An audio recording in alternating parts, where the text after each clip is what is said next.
клетката. Здравейте!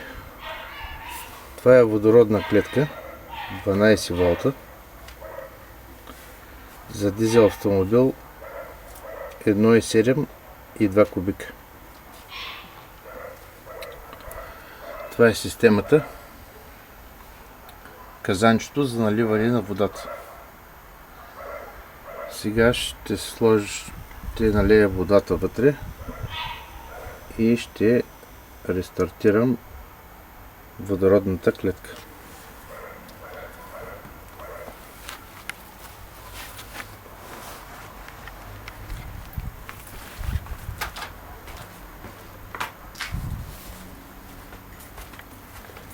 Това е водата.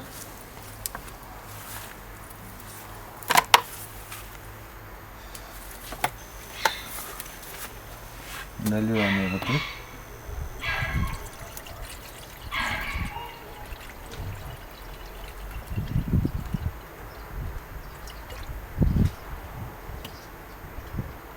Казанчето не трябва да бъде пълно догоре.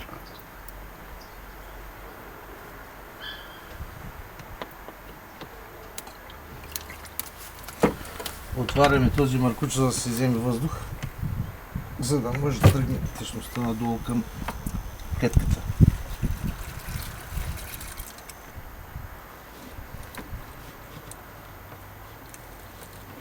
Стане по-близко. Ето вижте как се пълни в момента клетката с вода.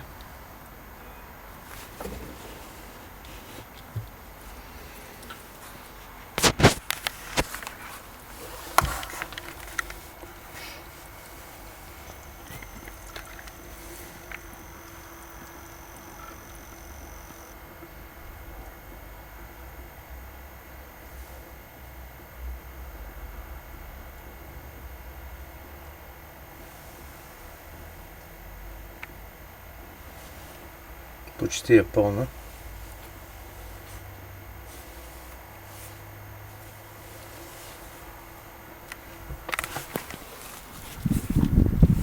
И затваряме тук, за да не текне водата вътре, да се върне обратно в казана. Сега казанчето е почти празно, трябва да го долеем.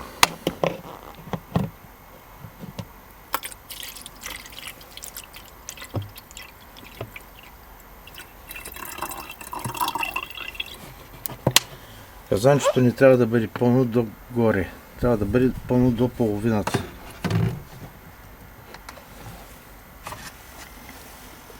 Всичко е нормално.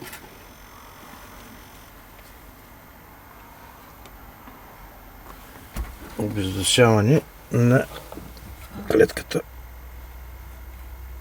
Тук има един допълнителен таймер, който въздейства чрез електромотора, който вкарва водата, за да обездуши клетката вътре, за да няма въздух и да може системата да работи по-добре. Сега трябва да запалим автомобила.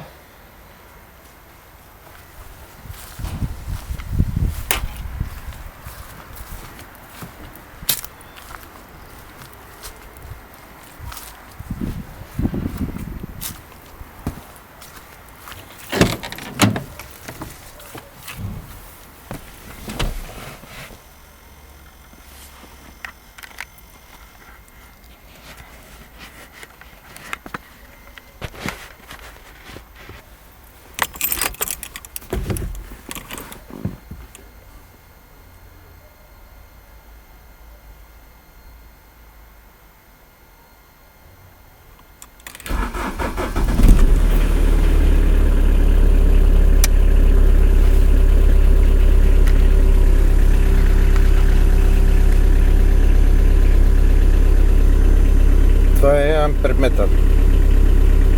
Тук може да видите на колко ампер работи в момента клетката.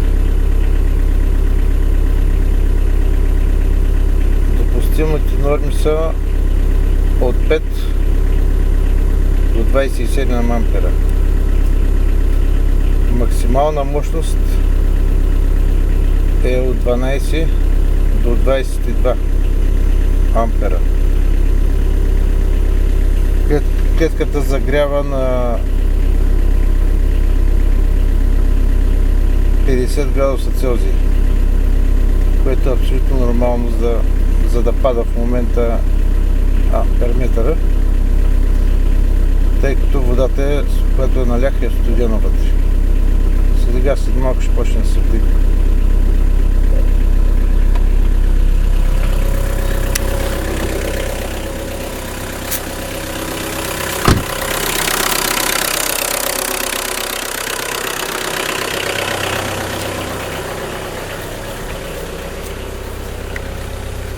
Затваряме тук казанчето. Добре.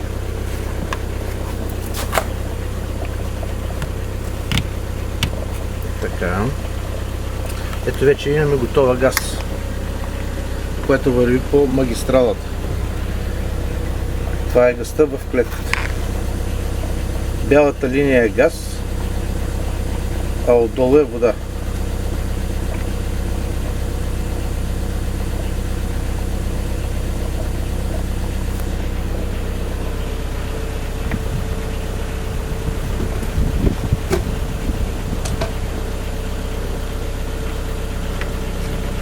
Системата работи перфектно.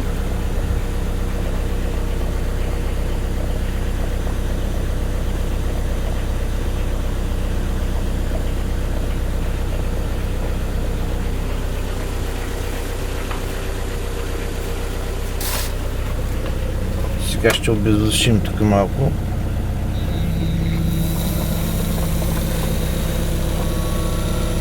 Въздуха.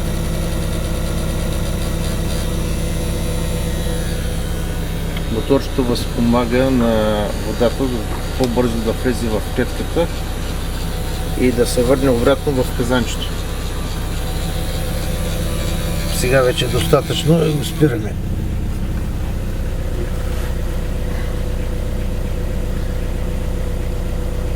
Бялото, което виждате в клетката, е газ. Достатъчно газ, за да ви възпроизведе за 1 час 3 литра и половина газ, от което ви приспада от резервоара.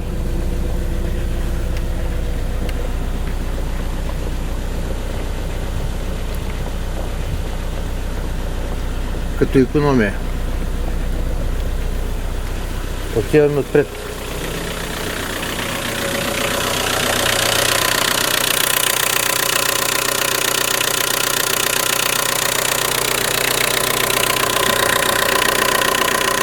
Това тук е готовата газ.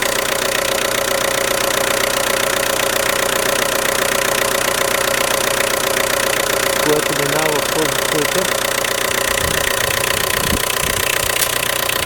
и отива директно в горивната камера.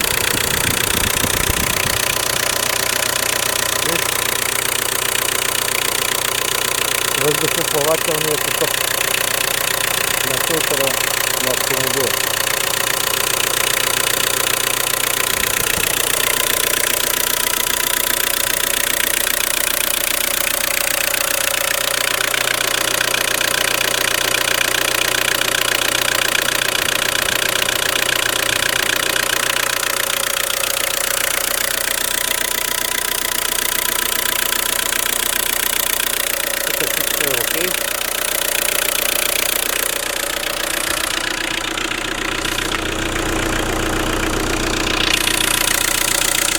Двигателът работи перфектно.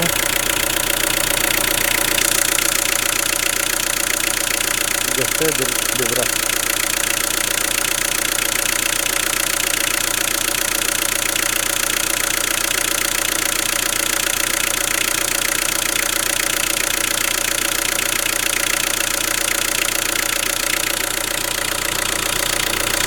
Сега затваряме капака.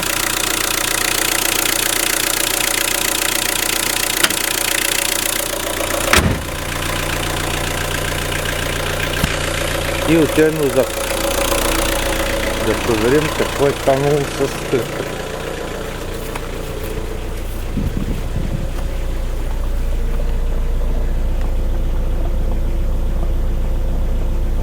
Да, гъста е чудесна.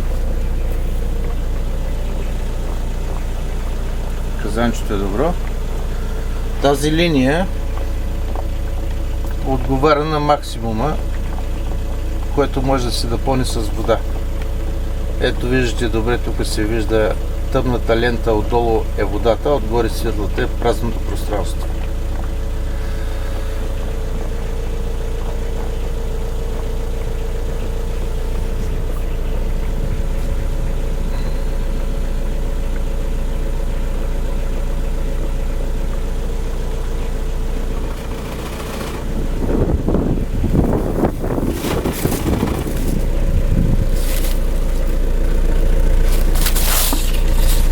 Азбука определено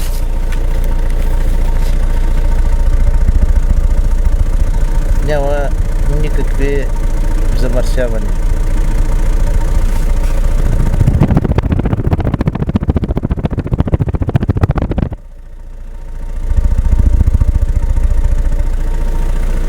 Чисто екологично.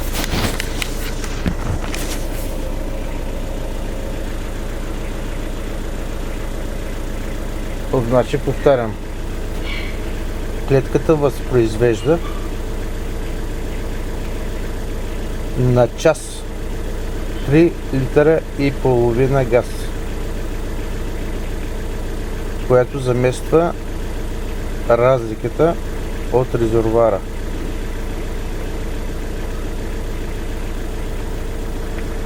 Значи, ако автомобилът ви гори 7 литра за 100 км, за 1 час със средна скорост 90-100 км, клетката ще възпроизведе за 1 час 3 литра и половина газ и ще замести горивото от резервоара. Така ще ви направи икономия на 100 км 3 литра и половина газ Браун. Чао, до следващия път.